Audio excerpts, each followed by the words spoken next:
Hello, thank you for listening to 3 Legacies Recovery Recordings.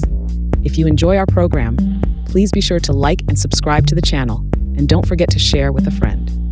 We're also self-supporting, so feel free to contribute to the channel through Venmo at Recovery Recordings 615. Please note that the views expressed on this podcast are solely our individual views and do not represent any official stance of any 12-step program. We are not affiliated with any specific recovery organization, and this content should not be considered as professional advice for alcoholism or addiction.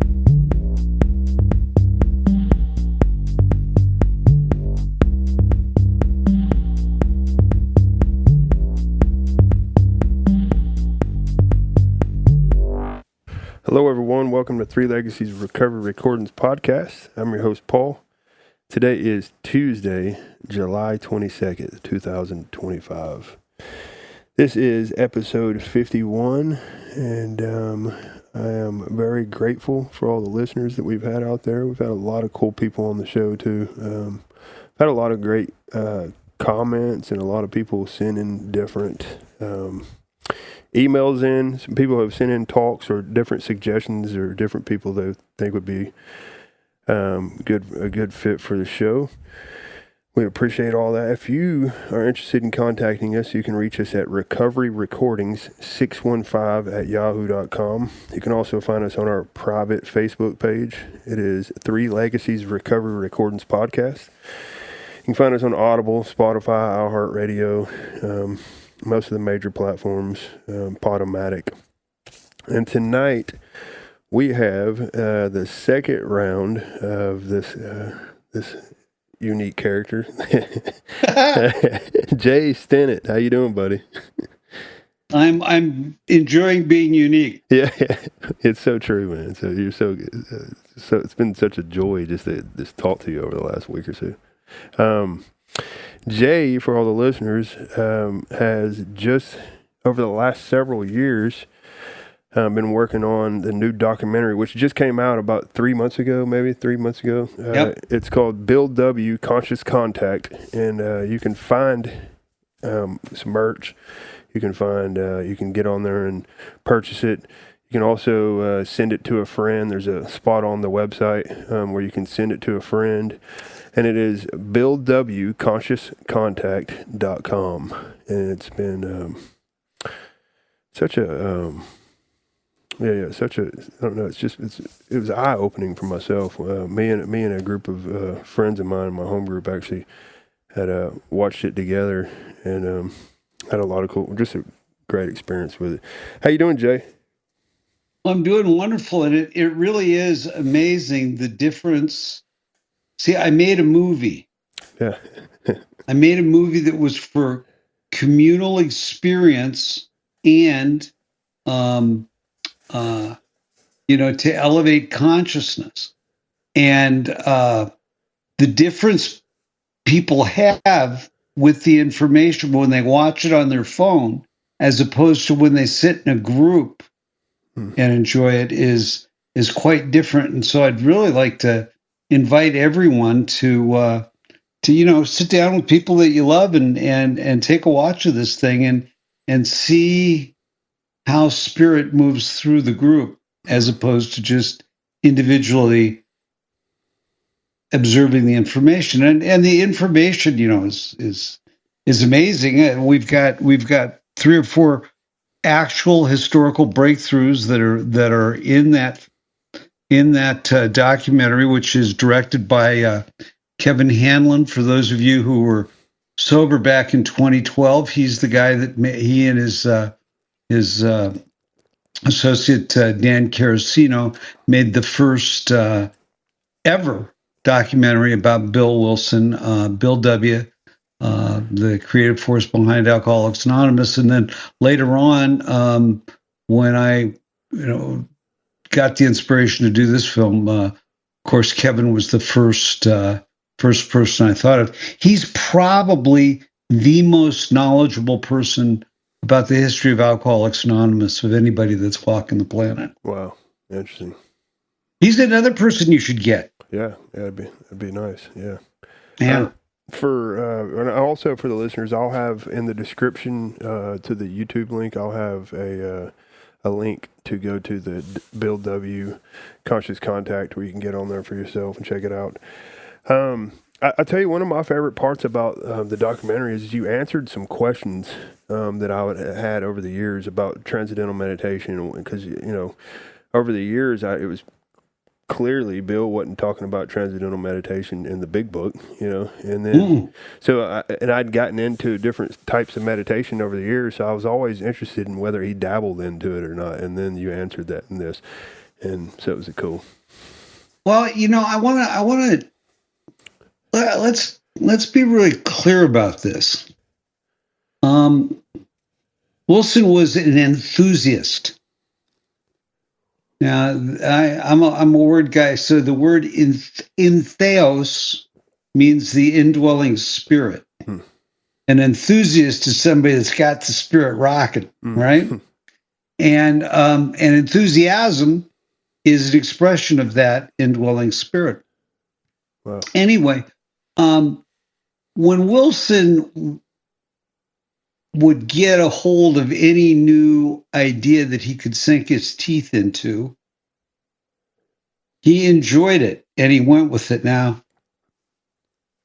I may have mentioned this last week, but if you haven't sat down and gone through a list of the important books and spiritual influences that have informed your walk on the 12-step path, I really, really suggest that you take a look at all the. So with Wilson, he starts off with the because he was an atheist, stone cold. It wasn't scientifically provable.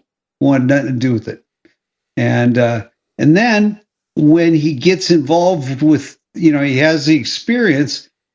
He knows that there's something that happened. Now, if you take a look at the varieties of religious experience, there's a story in conversion. Now, I don't find varieties difficult to read, but I've got a certain level of education and all that stuff.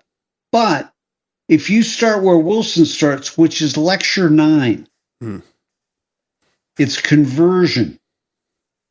And there's a guy in there that has white light experience, and his drink experience is remote. So that's why Ebby brought him that book. Interesting. And the interesting thing is that the guy who stories in that book, S.H. Hadley, his son also, I know you can't believe this, that his son had a drinking problem. And his son was the guy who ran Calvary Mission for Sam Shoemaker. So it wasn't like, here's a piece of philosophy. It's no, guy used to run this joint. His dad's in this book. He had one of those experiences. Here, take a look. A little bit different, different things. So anyway, Wilson gets confirmation from Silkworth and from William James that this experience that he has is authentic. And he starts running around trying to, and where he goes right after he gets out of the hospital is where Ebby's people were going, which was to Sam Shoemaker's church, Calvary Episcopal Church. It's still there in New York. You got to go when you're there. They got meetings that are there and all kinds of stuff. And he starts going to these Oxford group meetings. Now, one of the things that's interesting, I'm an Oxford group member. Nice. I'm a member of an organization that is now called Initiatives of Change. And IOFC/CAUX is the website. Anyway, but it's interesting. People, when they're talking, you get all these people around who are talking about the Oxford group and what a bunch of Christian fundamentalists they are, and evangelical and all that stuff. Well, describing the Oxford group by just reading their literature would be like describing AA through the book Alcoholics Anonymous and the 12 and 12 and never going to a meeting. Yeah. You wouldn't get the humor, you wouldn't get the self-deprecation, you wouldn't get the joy of liberation that comes, and the camaraderie that happens when people have this type of experience. Wilson starts to run with these people. Well, they got a couple different techniques they got. Well, one of them was this how to listen. This thing about spend a few minutes in quiet and trying to find out what's going on today for you. Where should you be putting your time, attention, focus? And they always used pen and paper. And so you'd remember what to do. Now, if you ever have anybody that you're working with that's says, "Oh, my mind's too busy to meditate," have them sit down and just write what comes across their mind for the first 5 minutes when they sit down, and ask specifically for direction for their day. Doesn't have to be can just be it's the intuitive voice. You don't have to get lost in all kinds of theology and all that stuff. There's a lot of people that think that AA is a Trojan horse for Christianity. It's not. Yeah. But this idea of sitting down and allowing things to run through you, I love it. And it's something that I've used for many, many years myself.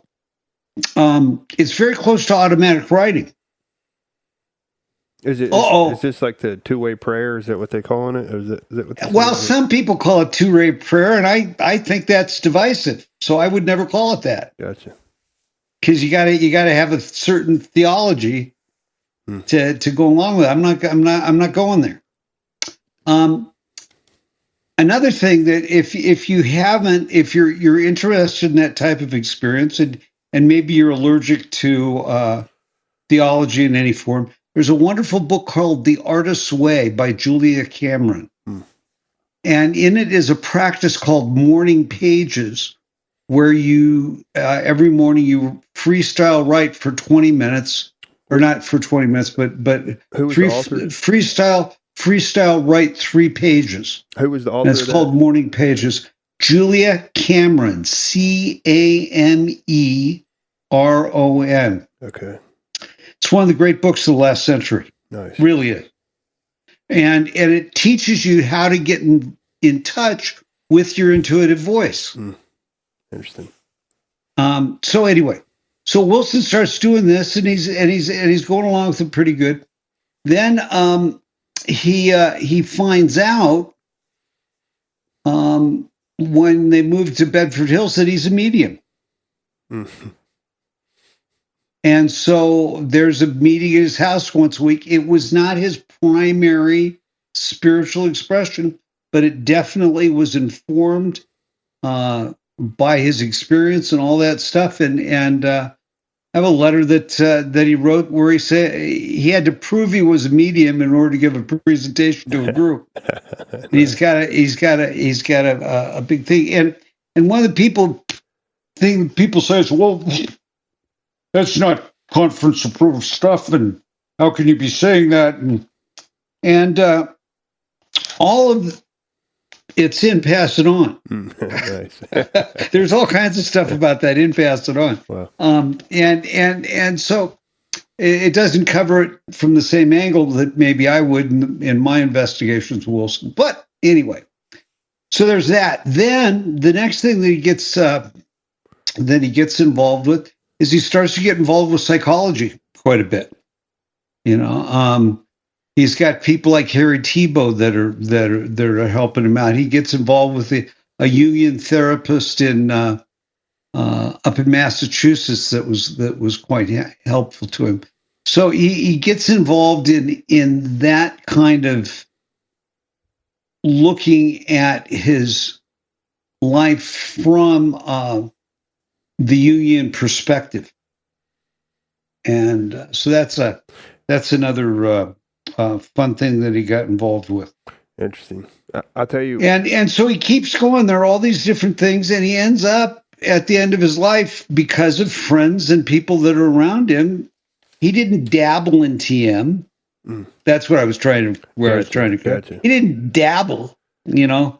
I mean, people act like this guy's running around trying to solve his problem. No, he's not trying to solve his problem. He's looking to see if there's anything helpful. Nice. Not only for himself. One of the things that people don't understand is that Bill Wilson was never able to be a member of Alcoholics Anonymous. Bill Wilson did not have a relationship with the Big Book because he knew where it came from. Interesting. Yeah. It was not God revealed to him, you know, it was just he was inspired to write this book. Wow. And so we look to him to mirror our experience, or to mirror people look to him to mirror his their experience with his experience, and it's just not there because the pieces that are used they aren't there. So it's really fun when it came to TM. It was just like anything else. He got interested in it. When I was interviewing Lincoln Norton, we don't have it now, but hopefully we'll be able to put it in a reel or something on Instagram at some point. I asked Lincoln point blank. I said, "Was Bill practicing daily?" Because in the TM thing, it's twice a day, 20 minutes, no matter what. And he said that what Bill told him was that when he had time, he did it. So nice. I like that. Yeah. I like guys that aren't perfect. Yeah, amen. Yeah. You know, I like people that aren't perfect. Which is one of the reasons I love Bill. Right. I mean, and also if you look at what you just shared, like, you know, for me, it seems like the fact that he came from he realized that the atheist, from being having an atheist background, he realized how important it was not to brand this whole God thing. Oh yeah, I love it. He said, "How could I possibly be working with an organization that I couldn't be a member of?" Yeah, there you go. Yeah, that's huge. Yeah. So let's talk about. You know, I'm sure there was some stuff a lot of stuff that you just didn't have time for on the documentary. You know, and there was one part in particular where you said that you'd mentioned that Bill and this, what is it, psychopharmacology? Is that what you said? Yeah. What's this all about? Well, so it's really interesting. This documentary was written in response to having verifiable historical data about Bill and transcendental meditation, something that was not in any AA coda at all. Yeah. And we wanted to get it out as far and as wide as we possibly could. And there are other things about the evolution of him spiritually that are in the film that I think people will enjoy. I'll go and show this 1 hour documentary. Groundbreaking historical stuff. Really well made. I mean, we've won awards now. Nice. Okay. We've won a best feature film and a best documentary award. And the first thing people ask me about is about sex and LSD. Yeah. I'm sorry, that's not in the film. Now, part of it is there's no way to get everything into the film. I've been working on a biography of Bill Wilson for 20 years, and it's like trying to write War and Peace. I mean, it's just I've had jobs and wives and kids and you know and there's just too much. He really was one of the great intellectuals of the last century and had one of the most dynamic lives of anybody that I've ever run across. So I need to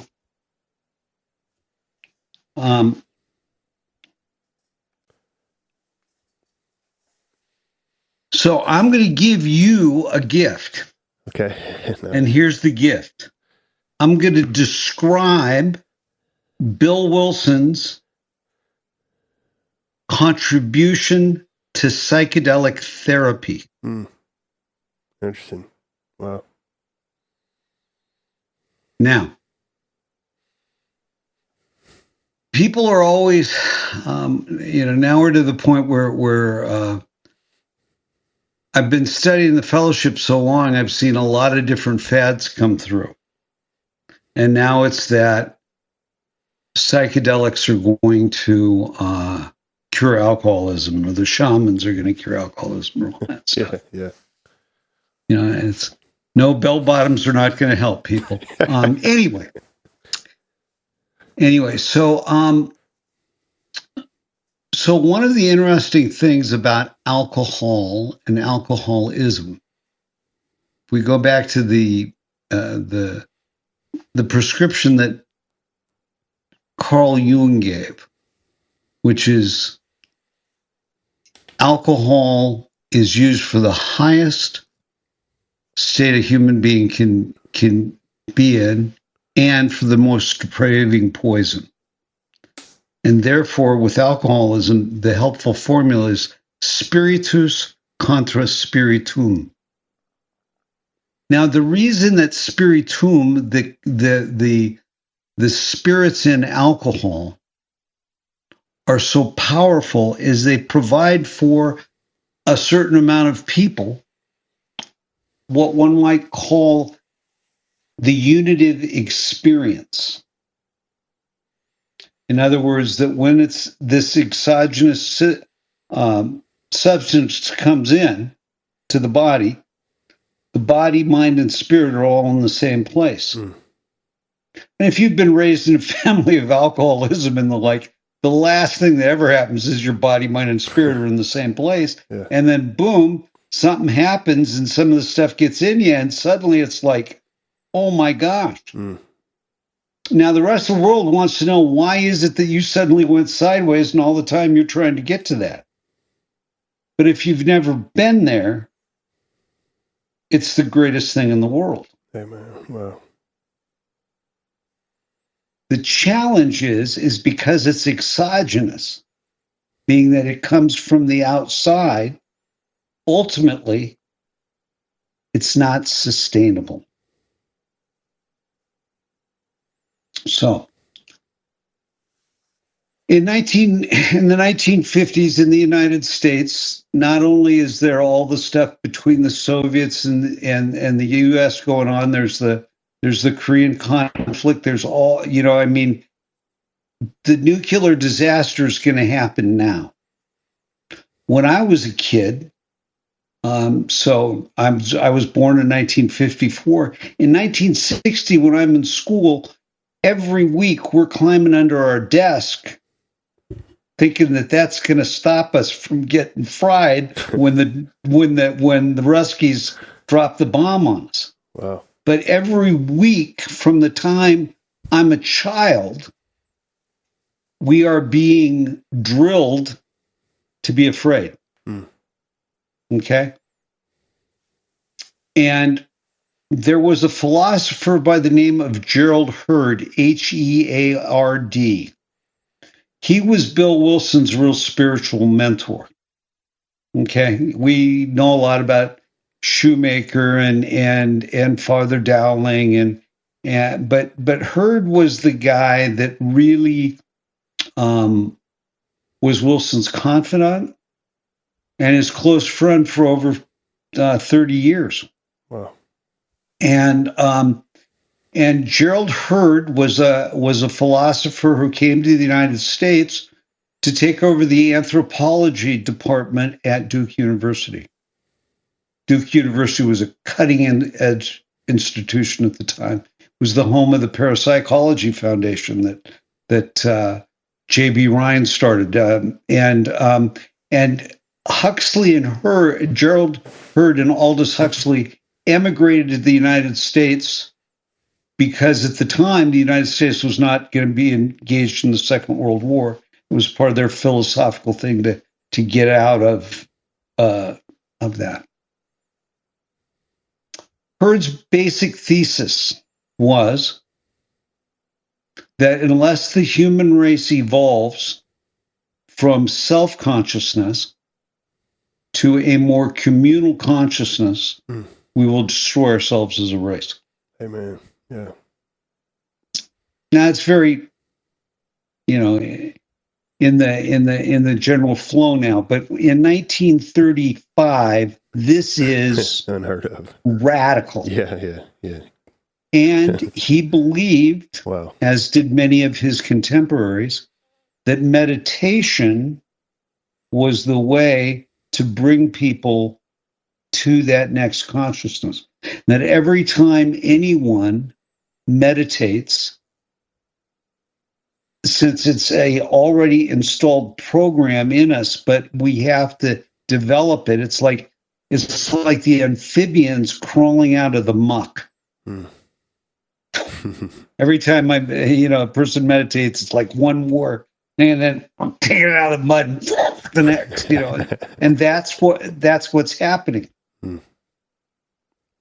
Gerald decided not to take the job at Duke and took the fortune that he had acquired and established a thing called the Trabuco Institute for Prayer and Meditation outside of Laguna Beach, California. Interesting. Is that still there? And yes, it is. It's now a Vedanta campus. Oh, nice. But anyway, so these people got together, and it was like a monastery. And they were coming, and people from all over different groups of folks, and they were testing different types of prayer and different types of meditation to see if one was demonstrably better than the other to help the race evolve to where we don't destroy ourselves. Yeah.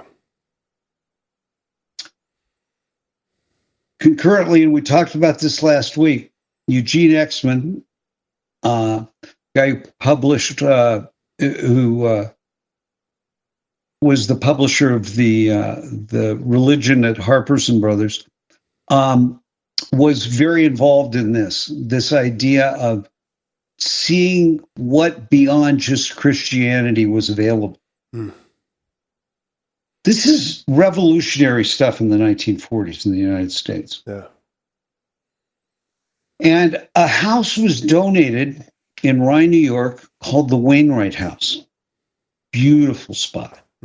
And they started concurrently this thing called the layman's movement, where guys that were successful businessmen and professing Christians, and also people that were doctors and lawyers and philosophers and maybe weren't religious people, were getting together and trying to see what is it that can be done so that we don't destroy ourselves. Because again, every day you're getting information that, of this, what they called assured mutual destruction. Yeah.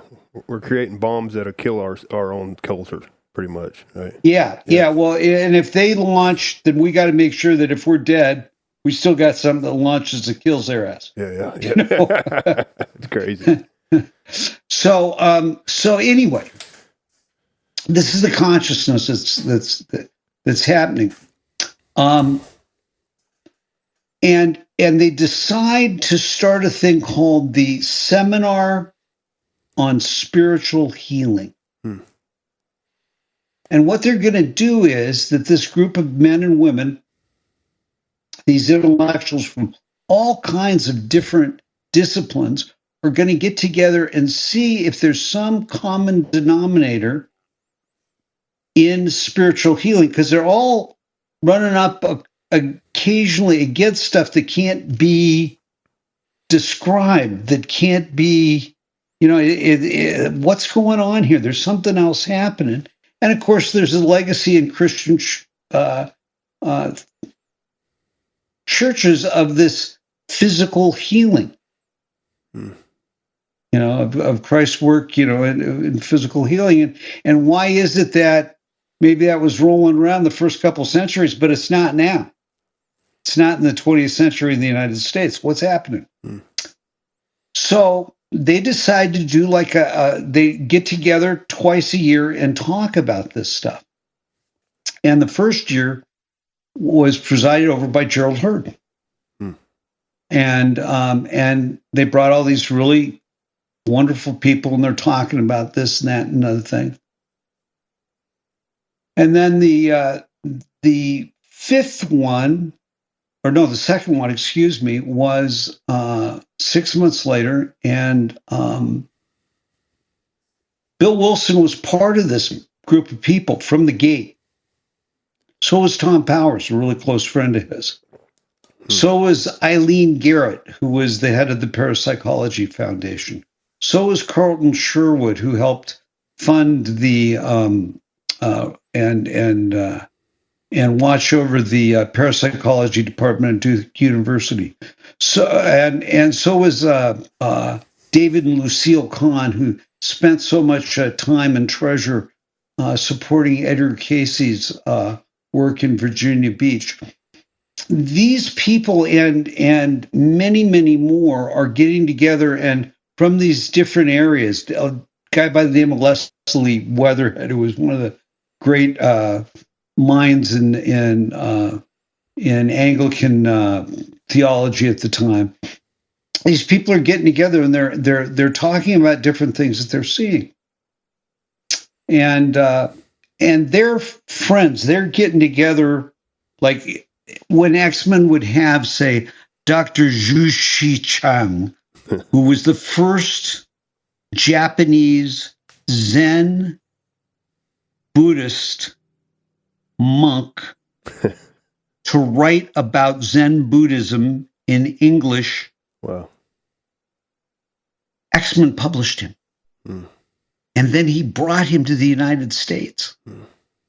And when he came to the United States, what happened? He hung out at David and Lucille Kahn's salon, and people like Bill Wilson and Eileen Garrett and Carlton Sherwood and all these people are hanging out, listening to this guy talk about something completely outside the realm. Nice.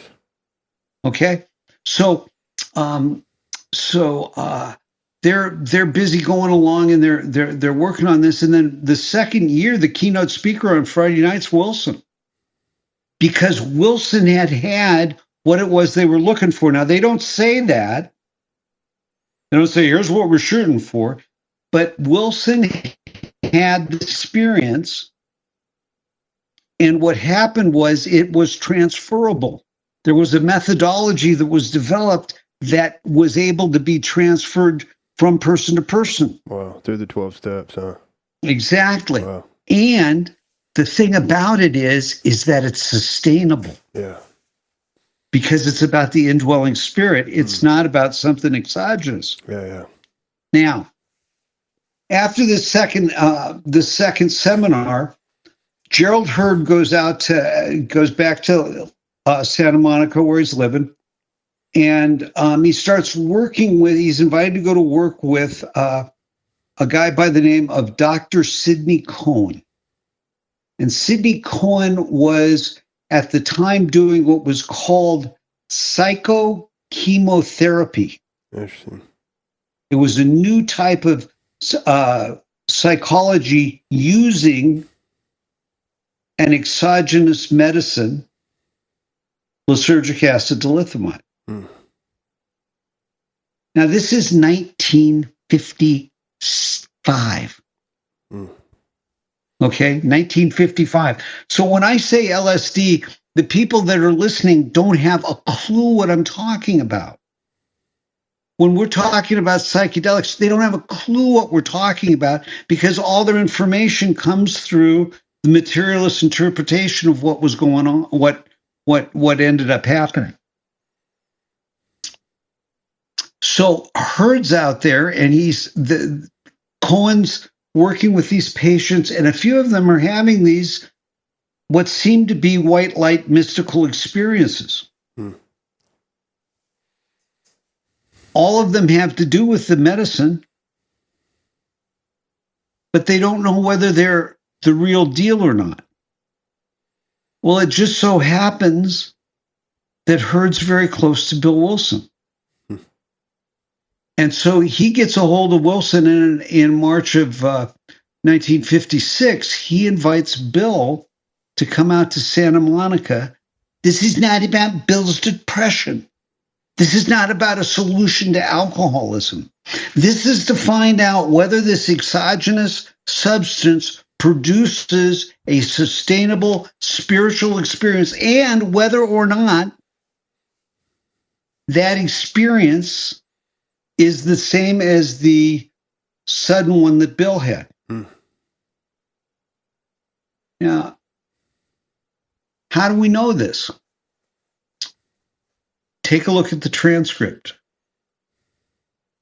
When you look at the transcript of Bill's first experience, which was in August of 1956, alcoholism's mentioned twice. There's nothing about his personal depression.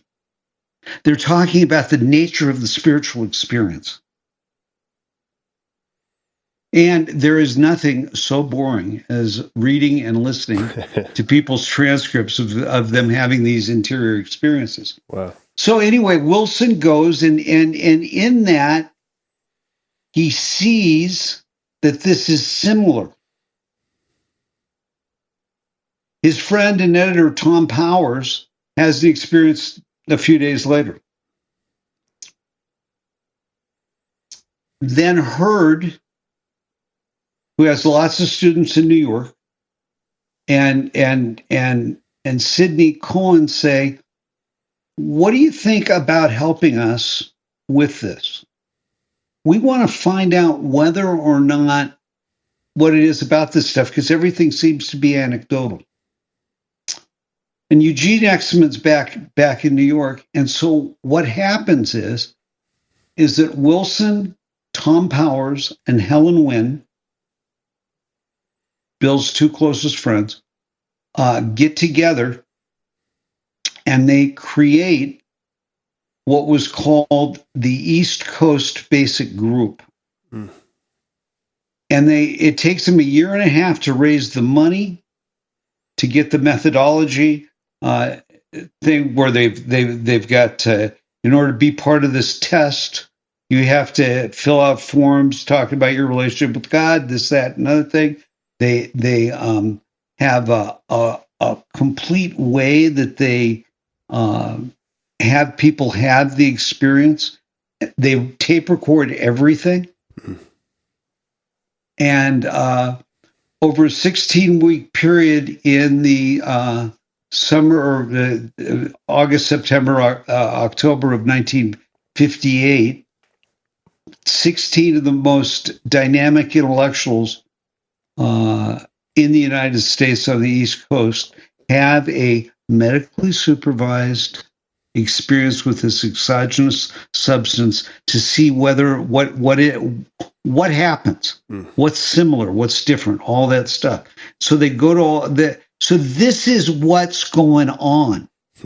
It's got nothing to do with, as Lee Michaels once said, in a dark closet is a place to trip. That's not, these people are not looking for phenomenology. When trying to talk to modern audiences about this, I like to say that there's the psychedelic experience and there's the hallucinogenic experience. And what materialism did is it took the psychedelic experience and went from what did you feel, what's your connection, to what did you see? Completely different experience. So, the same time during 1956, 57, the CIA is putting out all kinds of bad things. Anytime that there's a good thing about psychedelics and psychedelic therapy, the CIA puts out something counter to it. There starts to be all this controversy about the medication, all this stuff. It's still, again, it's 1958, when they're doing this, it's 2 years before Larry goes to Mexico. So it's an entirely different type of thing, and so these 16 different people have this experience. They get together, they take a look at it, and they came to see that there was no sustainable change. Interesting. When you make the comment, because I've read a lot of Ram Dass stuff. I've gotten into Ram Dass over the years, and when you said it was 2 years before Larry went to Mexico, was that like the initial when he went there? Is that like when his whole thing started from that point? Yeah. Okay. Before he got because I know all that. Huxley had done some stuff with Larry. 1953 with Abram Hoffer. Okay, yeah, interesting. Yeah, I always wondered if they were connected. Well, so anyway, see again, I want to make very sure that you understand about what it was that they were doing, what they did, what they accomplished. Yeah. For the next 10 years, anybody that's doing psychedelic therapy, many times they would write to Wilson and ask what were their experiences. Are there any hints, any tips that he can give to the way that these groups are run? Yeah, so that was Wilson's contribution. This is all outside of AA. Yeah. And folks in AA, of course, are very nervous because of all the different stuff that's going around now. Sure. So by 1958, things were getting dicey because one of the members of the group ran across this evangelical minister who said he was going to out the entire organization if it kept going. So they kind of shut it down. Also, they found that that there was a real bump in people's precognition scores when they took psychedelics, that they were able to predict future results in a way that they couldn't prior. But again, it was only for a short period of time. So that was just one of the many side projects that Wilson was involved with over the years. Yeah.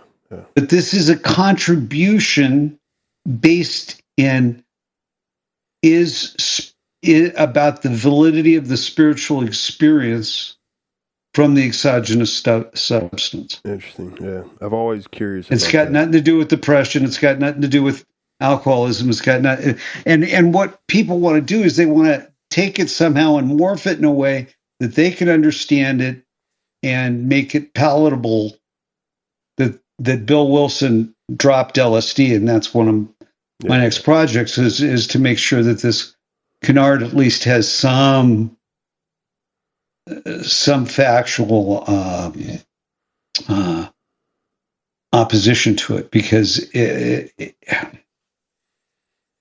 these people were not engaged with these substances in any way that you can consider. It's interesting because it brings me back to like the good point that y'all make you make on the documentary is that he was just always seeking, right? You know, he'd walked into, he went to Towns Hospital. He was completely scientific, right? Next thing you know, he had this white light experience, and then after that, his whole life completely changed. And this conversation right here is a direct result of that experience, right? Sure, absolutely. Another thing that's interesting about that is that people act like it was his demons that were chasing him, or that he was trying to escape his demons. No, see, Wilson was always, he and Lois always embodied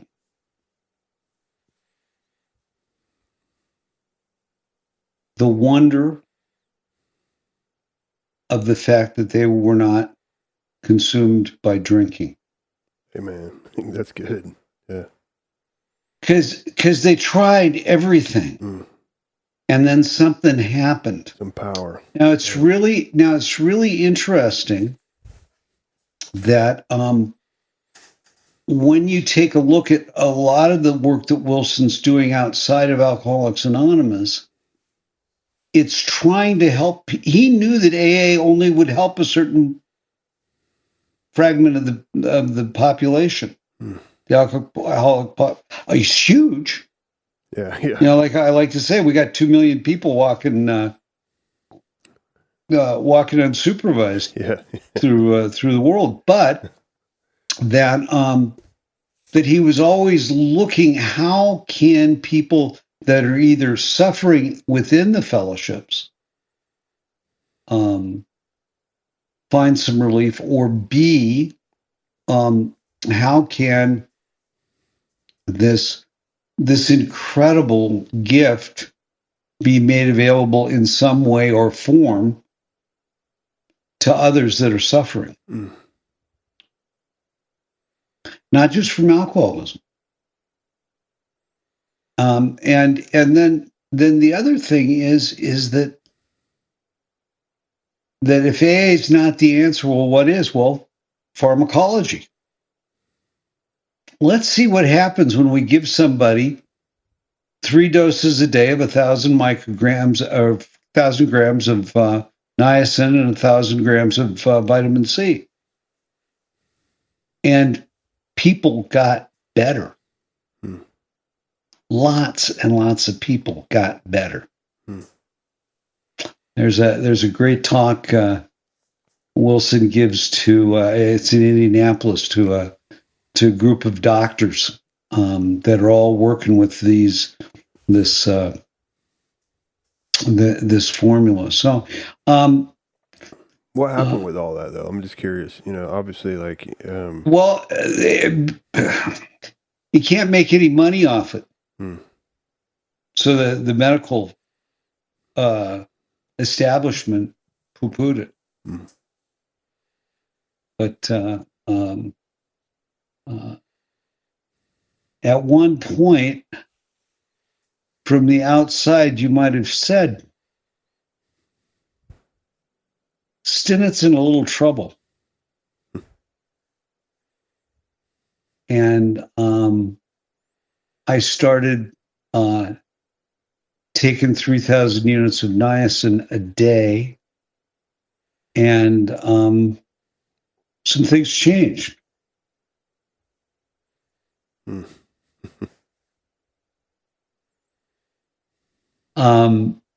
But again, it's all anecdotal. But they weren't dealing with anecdotes. They had the scientific backup. I've got a letter where Humphrey Osmond, one of the most brilliant minds of the last century, he's going back to England, and he writes to the head of the British health system and says, "What the heck is going on? Why is it that our data is not being supported? People just aren't. They just would not take a look at it." So again, another thing that so that was one of those fun things. But so why this movie? Why this movie? My family was devastated by alcoholism. My mother's maiden name is Wallace. So just go watch Braveheart if you want to know anything about the violence and the like that came through that family. Wow. And when members of my family started to be exposed to the 12 steps, and I saw spiritual principles working in a baffling situation. I mean, when my family was exposed to AA, the movement itself was anonymous, really. There'd been the Days of Wine and Roses. There'd been the Jack Alexander article. There'd been a few things in popular entertainment. But if somebody wanted to find an AA meeting, they pretty much had to know somebody that knew somebody. Wow. Yeah, there were things in the white page of the phone book, but it was not part of the popular culture. And so when talking to a young person like yourself and saying, people didn't know. Yeah. And so what happened is when I started to see this, I became enchanted with the Oxford group, and because I wanted to study what are the spiritual antecedents? Where does this come from? Why is it that this is having an effect where nothing else has had? And so this film is about that, about the application of spirit in a seemingly hopeless human situation and what's happened since. I like to say that when you look at the 12 steps, what they are is they're a noble experiment. Noble experiment. But experiments only work when people do the methodology. Yeah. And you take a look at how many people actually apply the methodology to their lives. Go out and pay the money back and do all the things that folks do. It's funny, I've had the very, very good fortune of being involved with some women that were members of the Beverage Fellowship, as I like to call it, and these gals, they'll be talking with people and this, that, and you'll hear people talk about doing a fearless and searching moral inventory as if it's something difficult.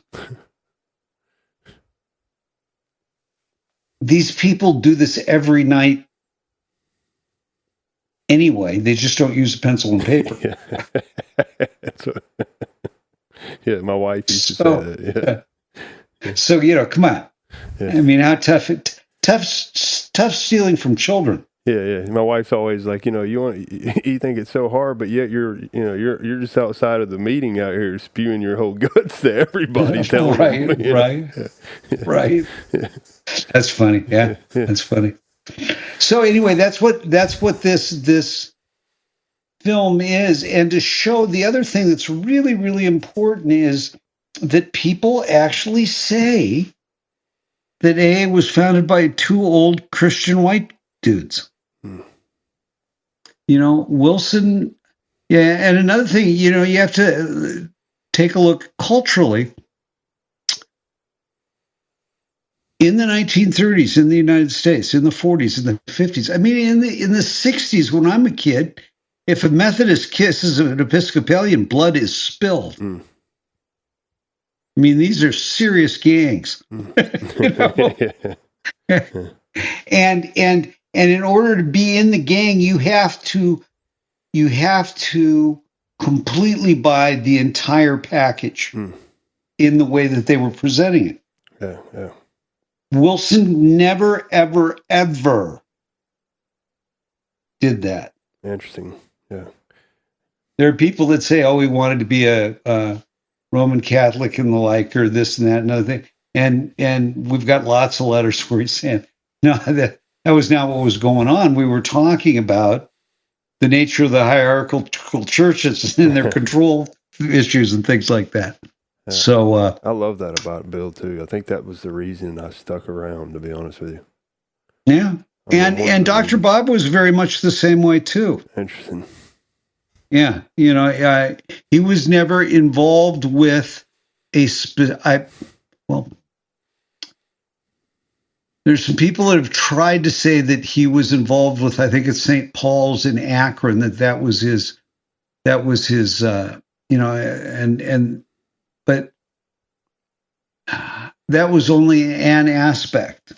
And he made sure that his children went to all the different churches and things around it. And he was a great student of all kinds of esoteric literature. So, I didn't know that. Yeah. Oh, you didn't? No, I didn't know that. Let me show you something fun. Yeah, that's interesting. I've always heard, he was a Bible guy, and I knew that, he had been working with the Oxford group for quite a while. I think it was a couple of years supposedly, and their ties to Christianity. Oh, nice. Yeah. So, I've heard about this. Yeah. Okay. Nice. So this is the actual mystic tray, the same brand, the same year, all that stuff that Bill gave Bob for his 8th AA anniversary. For his, what was it? 8th. Oh, wow. 8th. For the listeners, I'm looking at a Ouija board that Jay is showing me here. It's a mystic tray by the Pascalite Manufacturing Corp in Chicago. Wow. Now, the fun thing is that these guys are doing all kinds of stuff, and it's not parlor tricks. Wow. They had an actual interest in just seeing what improved. One of the fun places to go Very interesting. is a place called Lilydale. The Lilydale Fellowship. It's right up next to Buffalo. And it is a free-thinking zone. What do you mean by a free-thinking zone? Well, for the past 150 years, people have been able to go there and say whatever they wanted to say and not get arrested for it. It was the only place that Susan B. Anthony could go and talk about women's suffrage and not get arrested. Wow. And this place also happens to be a compound of mystics, mediums, channelers, all that stuff. Interesting. And it's a place that Dr. Bob went to frequently. Yeah. If you go to Bob's, the Dr. Bob collection at Brown University, which I've had the good privilege to do, you'll find that there's a number of the books that he had in his library that came from the Lilydale Fellowship. And his daughter Sue said that Bob and Ann used to go to Lilydale frequently. Interesting. Now, I don't know what you call frequently, but that's an interesting term. Yeah. Okay? Yeah. For somebody that's supposed to be some uptight religious prig. This is not who these guys were. I love that you said that, because I always had that image. Like, not necessarily with Bill. I've never really had that image with Bill, but with Bob. Although I have seen, I think I've seen a picture or someone that spoke about the whole Ouija board thing he had set up. But I always looked. Might have been me. This is probably 6 months ago when someone had mentioned it. But I always looked at Bob as like the uptight Christian. Wow, that's so interesting. Not true. And see, this is one of the problems with there was a person who represented themselves as a historian. What they were was a lawyer, and they wrote 20 books. It's the same book 20 times, which is a legal brief about, and all you have to do is, anybody who says that, ask them to read Dr. Bob's Nightmare in the book Alcoholics Anonymous. Yeah. Where he talks about not darkening a church door unless he couldn't avoid it. Yeah. This is. I was going to ask you, for the listeners, how many? If you had to guess, how many Bill Wilson letters do you think you've read in your life? 3,000. That's crazy, man. That's so maybe awesome. 5. Wow. But I'm very familiar with about 800 that I think are the most important. And one of the things is that in the movie, we talk specifically about this 2 letters. Number 1, the letter that Bill wrote to Carl Jung, the one that Carl Jung wrote back, and then a letter that Bill wrote to Mel Barger in in 1958. Yeah. Is that right? Maybe 56. But in it, so Sally Corbett Turco is the executive director of the Stepping Stones Foundation, and then I want to talk a little bit about the film and how it got made and stuff. She and I were having a conversation once, and we talked about our 10 favorite letters. Mm-hmm.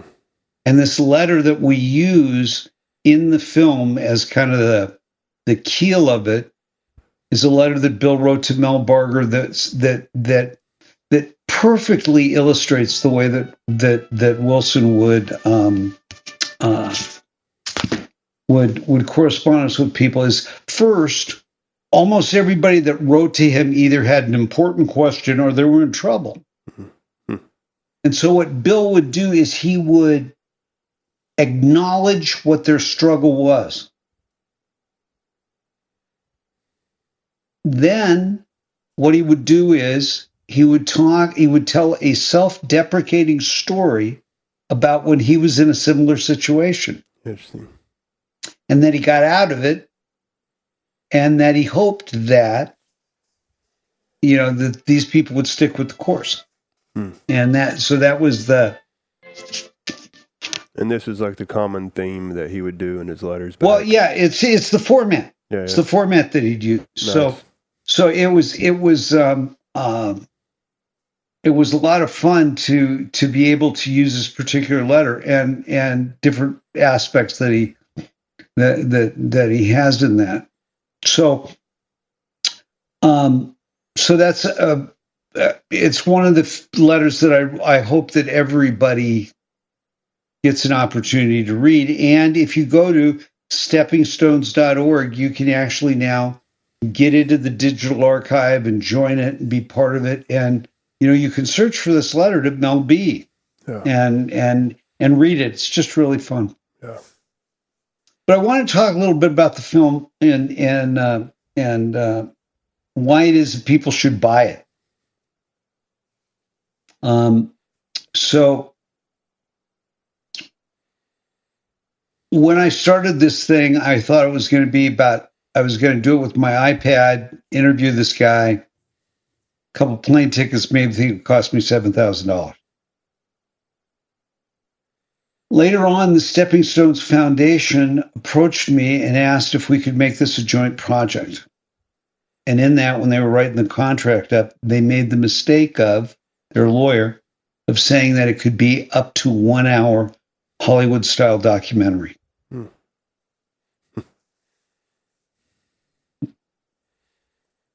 I had my marching orders from the universe. But in order to do that, I had to focus on making the best possible film I could. Mm-hmm. So when it says this is a joint venture with the Stepping Stones Foundation and Muse Bookings, that's my company, what they gave was not money. This whole thing has been self-financed. So everybody out there, I want you to buy the movie. It's only going to cost you $7.54. Yeah. If it was in a book, it'd be $32.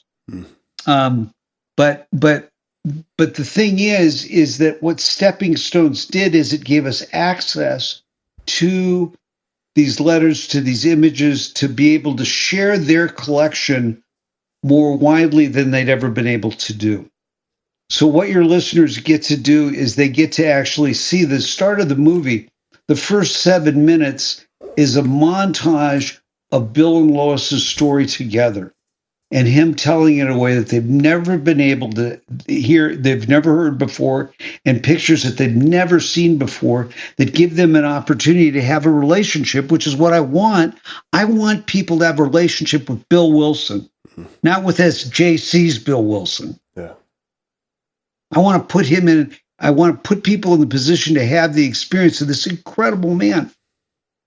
So then what we're able to do is we're actually able to film around the property at his house and show it off in ways that his studio up in Wits End that people never get to see. People all over the world now can see this. It's amazing. And then, of course, the guy that you're talking to this weekend, Bill Shaberg, my closest colleague, who wrote the writing of the big book, and I get to have a conversation about the open-mindedness that Wilson has and embodied. Which probably brings me, how are we doing time-wise? Go ahead, man. We're good. Yeah, there's no cut off. We got a little time. Yeah. So let me share with some people a little bit about people. You hear people within the fellowships talking about, the changing the big book, and what do you think about the founders? What would they say about changing their writings and all that stuff, right? Mm-hmm. And we're busy playing one day, and if you were to get 100 AA members together and ask them to talk about this book that's so important to them, this Alcoholics Anonymous book, what are the 30 things that you couldn't change no matter what? Right? Yeah. Got to be specific. No matter what, you can't change. Well, one of them would probably be, if you had 100 people, more than 50 of them would say, you cannot touch the third step prayer. Mm. Can't do it. Don't do it. Yeah. Can't do it. Okay. Now, there's a book called The AA Way of Life, a reader by Bill, that was published by AA World Services in 1967. Okay? And it's a collection of Bill's writings, and he's got different ways that people can access it, and this and that and another thing.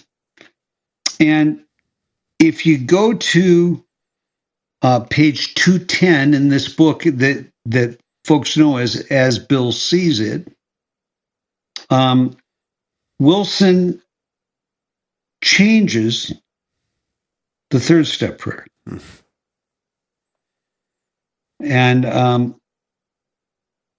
And this is it's a verbatim as step 3. Many of us said, blah blah, and it gets to he says, "Relieve me of the bondage of self, that I may better do thy will. Take away my difficulties, that my transcendence over them may bear witness to those I would help." Mm.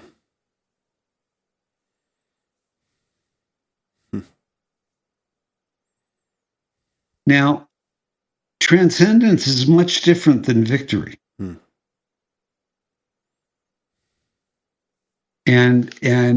And transcendence is, I think it's the difference between, somebody that's had the experience and had a change, and somebody who's lived a life that has lots of incomprehensibility to it.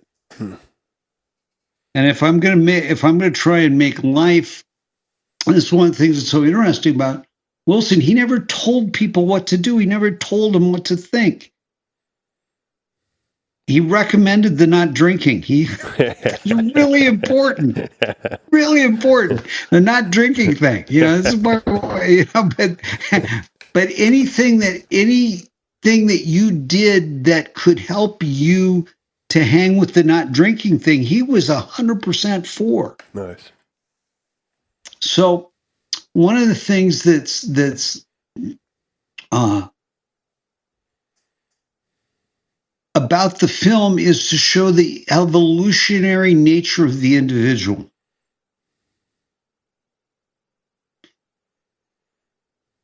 And maybe in our next conversation we'll talk a bit about that from a personal level. But really, but to really show that Wilson was not interested in staying the same. And letting new information come, trying new things, and seeing where it led him. And uniformly, these things were things of the spiritual nature that could be sustainable, transmittable one individual from another. Nice. Yeah. Man, it's been so cool. And you did such an amazing job at getting that across too on there. Such a fascinating man, right? He's just fascinating. Everything about him, for the listeners, you can, it's BillWConsciousContact.com. You can also, next week, we're going to be doing some more stuff. We're going to be, me and Bill Shaberg have, your closest colleague, have talked about, we're going to set some dates. I'm going to send you some dates and him some dates, and we're going to have, on the documentary, y'all talk about certain things on how, like, y'all really, really good friends, and at the same time, you don't agree on everything. And we'll probably go into, some, just a conversation. I'm always interested if you take the two of y'all with y'all's knowledge, I'm always curious on like what y'all's favorite things to talk about with as far as Billy. I'm so curious. I think the world is too, or at least a lot of people. I had where the idea came was I was at a meeting 2 weeks ago, and a buddy of mine was like, "Man, you should get them to talk about what they, their disagreements, and so that's how the whole thing came about. People love that stuff. And yeah. And it's like it's always fun because we do have a couple real sticking points. And it's just great. But see, that's the fun thing about being a historian is that it's not about being right. Yeah.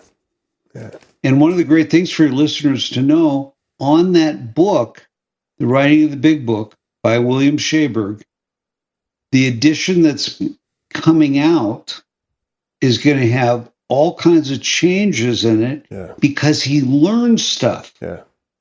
He's not insisting that what he wrote was correct.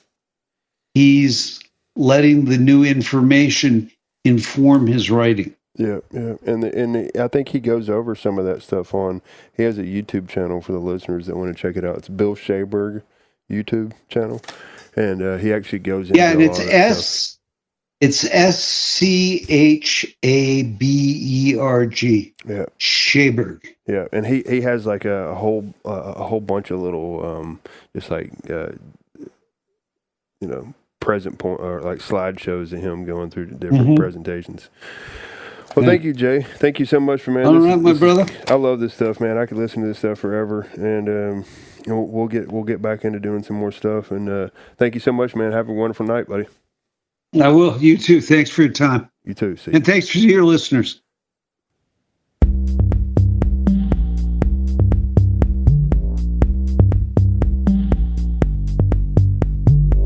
Hello.